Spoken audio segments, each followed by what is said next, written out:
Hey there, thanks for stopping by. So you're joining the alpha. That's awesome. I want to give you some tips on how to maybe enjoy it a little bit better, help you navigate the game, and then also help the community by being able to understand and report bugs that you find. That way we can make the game better. So with that, let's just jump right into it.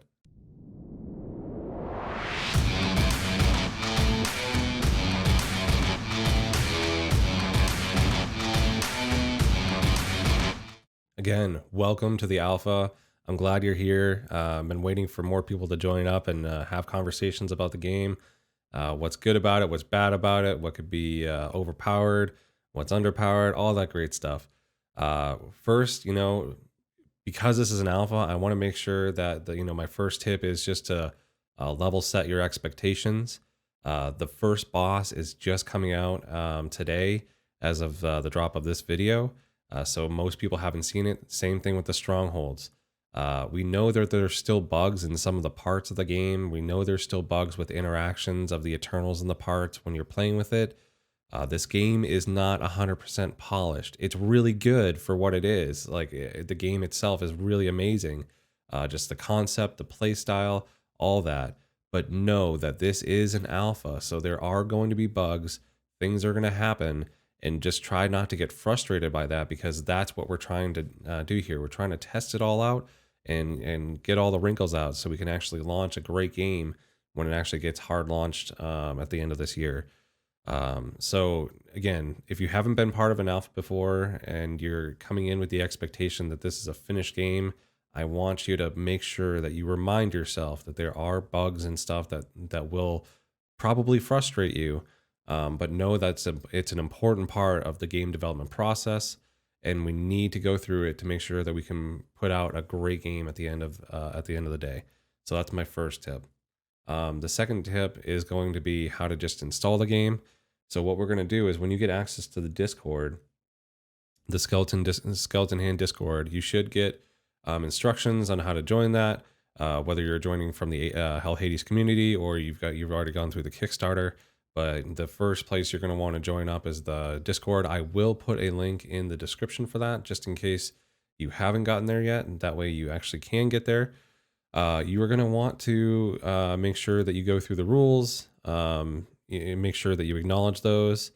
And then if you want to take part in the ideas and suggestions, meaning that you want to actually provide suggestions for the game, make sure you hit that little reaction, the little light bulb reaction, and then you'll get some more access to channels.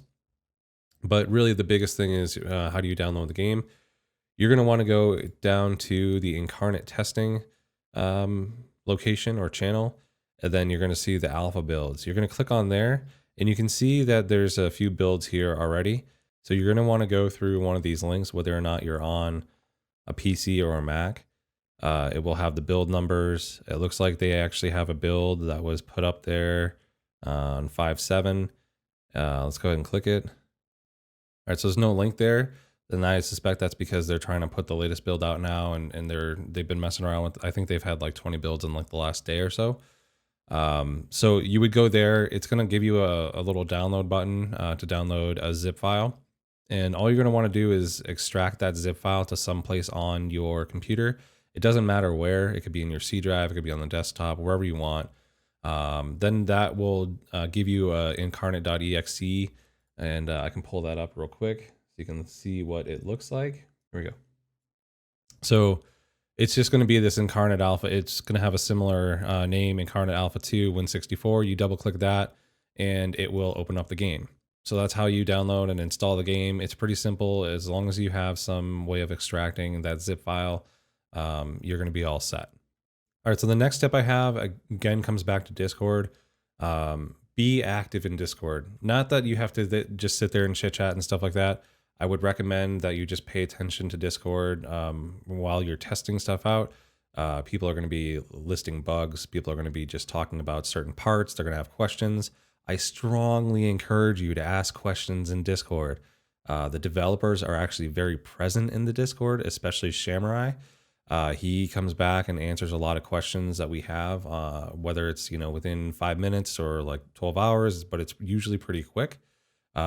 He's still doing the development piece, so I mean, he obviously has meetings and development activities that he has to go through, but he is very responsive in Discord. So I strongly encourage you just to ask questions in Discord. If one of the more experienced alpha testers don't know the answer, we'll ping Sham. He'll come up with a response, and we'll go ahead and just track any of those questions and get answers as fast as we can. There is going to be a few channels that you're probably going to be interested in. There's the alpha test section, and there's an alpha team. That I'm not sure if it's going to be a new channel or not, but there should be some channel that looks more that provides an alpha team kind of discussion, so we can all chat with one another. There is a bugs section in the Incarnate testing, so there's bug reports. You can go ahead and list screenshots. You can go ahead and put GIFs in there. You can send out links and all that stuff. Just make sure that you have some repeatability with the bug. You can see that I'm just scrolling through that, Animo here put a minor bug of burns coming out, and he showed some screenshots, and then he just kind of described what was happening. I like to use a program called Screen to GIF. And if I can go ahead and bring that up, it's screentogif.com. It's a really nice little tool that basically you highlight a section of your screen, you hit record, and then you do your actions in the game. You hit end record, and it creates a GIF for you, so you can post the GIF. So instead of actually creating a video and trying to post a video somewhere, you can create a nice small GIF to highlight, a 3 to 10 second or 30-second expedition in your game that shows some sort of bug. It helps communicate because you can see the actions that are being taken, the whole time, and then you can walk through those actions at a later date and really look at what was happening throughout the entire interactions between the Eternals, the Incarnates, and all the parts. So I like this. I'll post that in the description as well. Not affiliated with it. It's just a good tool that I found that was actually recommended by Shamrai. That it works really well, and it does a great job communicating. The other tip when you're testing, for me, I would strongly recommend, if you have the ability to record your gameplay and keep it as raw, gameplay footage, I would recommend doing that. More often than not, I'm coming back to that video to see what exactly was happening. I'm slowing it down to 0.25x speed, because there's so many interactions between parts and Eternals and Incarnates that can happen that you just don't see in real time. And for me, going back and not having to worry about just trying to figure it out in real time and saying, okay, that didn't really feel right, I'll write down the timestamp of my recording, and I'll go back to that timestamp and I'll slow it down and see exactly what was happening. I found a number of bugs that way, and it allowed me to go back and actually figure out how to repeat that bug. So again, if you have the ability to record, I know it does take a lot of hard drive space to record raw footage like that. But if you have the ability, I would recommend doing it. It would help out a lot. What you can do also with that screen to GIF tool, you can actually record the video that you recorded through the screen to GIF tool. So that way you can actually create a GIF from a recording that you have. That way, if you do find a bug in the recording, you can go ahead and put it in a GIF, post it on Discord, and we're all happy that we can actually find a bug, and then they can fix it. So again, if you can record, I would recommend doing that. Next thing that I want to talk about is actual gameplay. So when you first get into the game, you're going to see this screen. The first thing you need to do in this whole game, in order to get parts and stuff like that, is you need to go to the campaign. So the campaign, you're going to want to go to Emergence. The campaign right now isn't set up in this build, but the build that's coming out for Alpha should have some campaign levels in it. Now, if it's the same as the previous Alpha builds, you're going to want to go into the Emergence piece. You're going to want to hit the summoning button. That's going to allow you to go through kind of a little bit of a backstory and a little bit of training, and then you'll actually go and have some gameplay. It's very easy, very straightforward. It's pretty self-explanatory. So go through this portion of the game, and then you end up coming out with 3 parts that you can forge into your first Incarnate.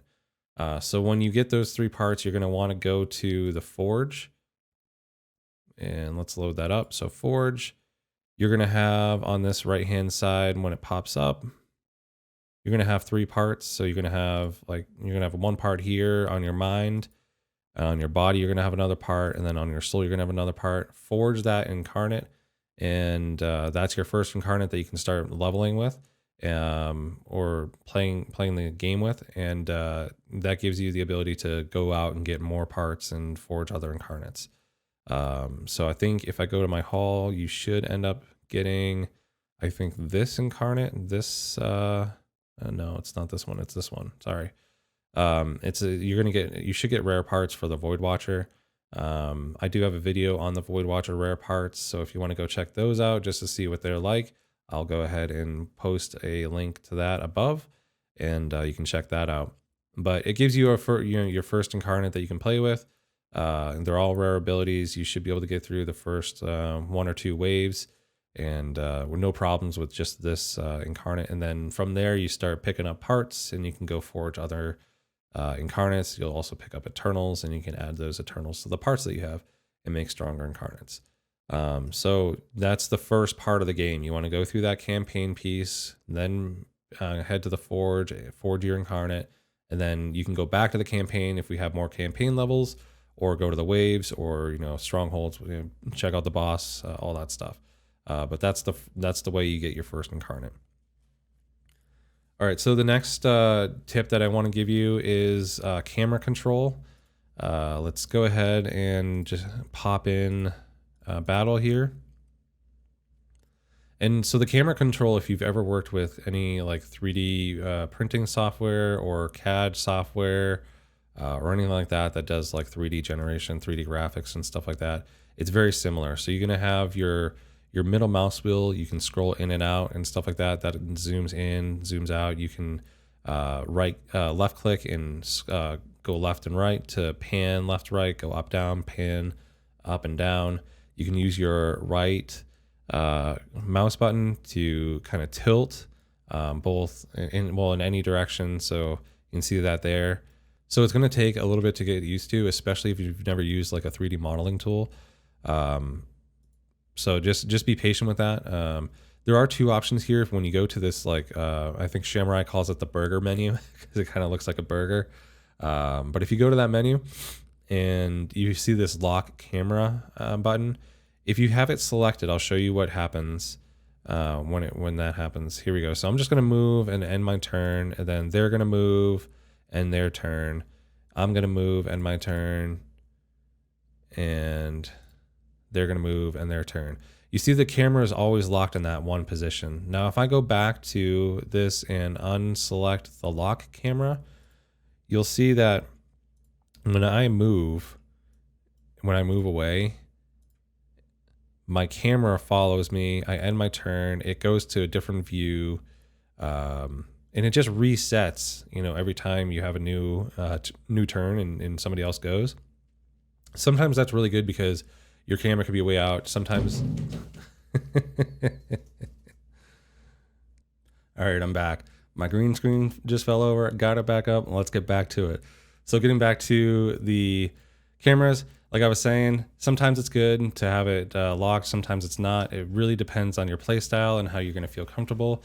There is a lot of movement when it's not locked, especially when you have a lot of zombies or clones. So just be aware of that, play around with it, and play around with the camera settings.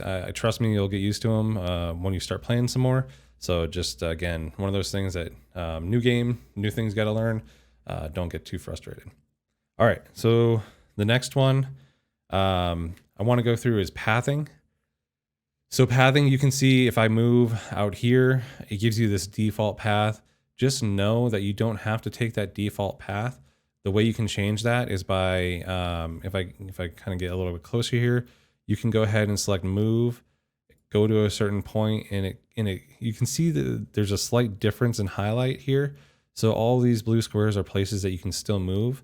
So I can actually go like this, and I can set my path here, and I can hit move. I can hit that last path there. So if I set my path again, I can hit that last point and I can go take that path.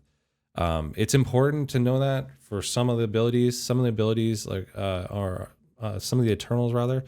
Um, there's this one specifically that comes to mind called Blood Runner.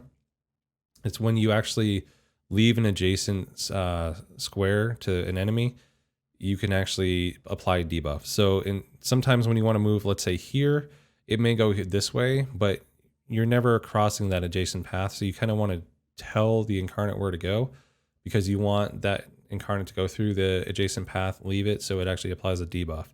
So just know that pathing is not 100% up to the game. You can dictate some of that. And I just showed you how to do that. So play around with it and get comfortable with that for sure.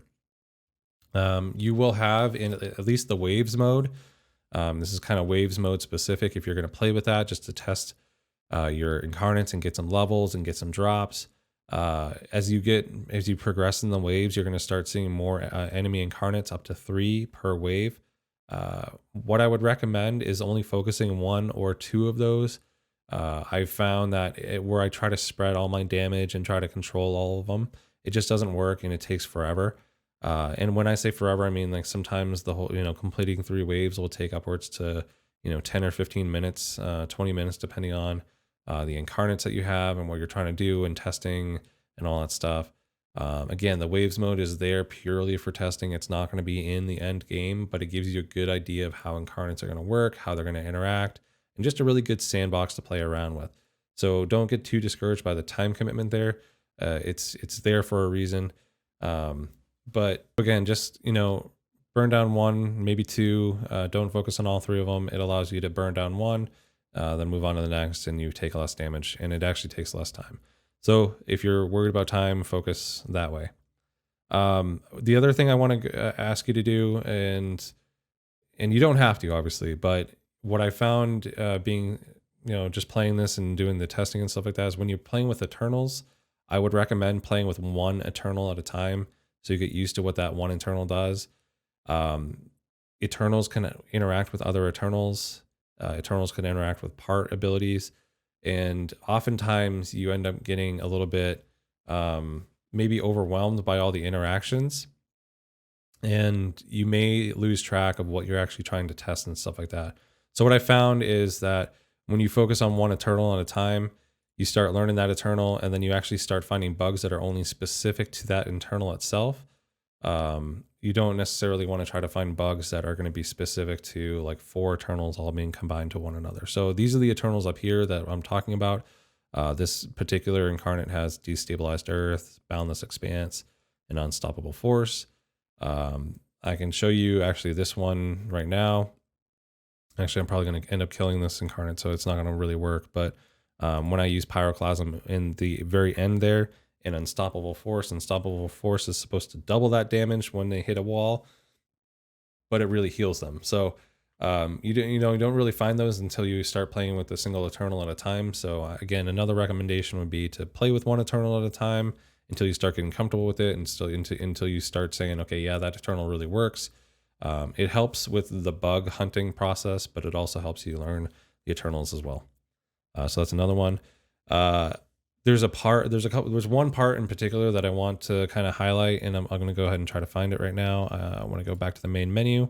But if you're playing the waves mode and you want to kind of make it go a little bit faster, there is a part called Subpoena.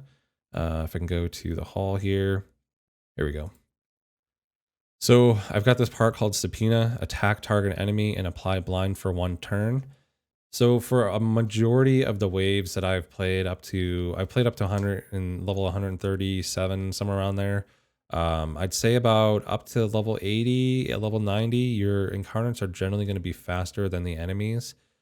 So this ability is amazing on the soul slot because it's a 1 turn cooldown and you get to use it all the time. And blind is a very powerful debuff in the waves mode. And blind basically prevents the enemy from attacking. So by using this ability every single turn, and because you're going to be faster than the enemy, you're always going to be able to use it on 1 enemy incarnate. You essentially lock out one of the incarnates from doing any sort of damage at all for a good amount of turns. So it's in it, and it hits pretty hard too. So you're not only locking them out, but you're also killing them.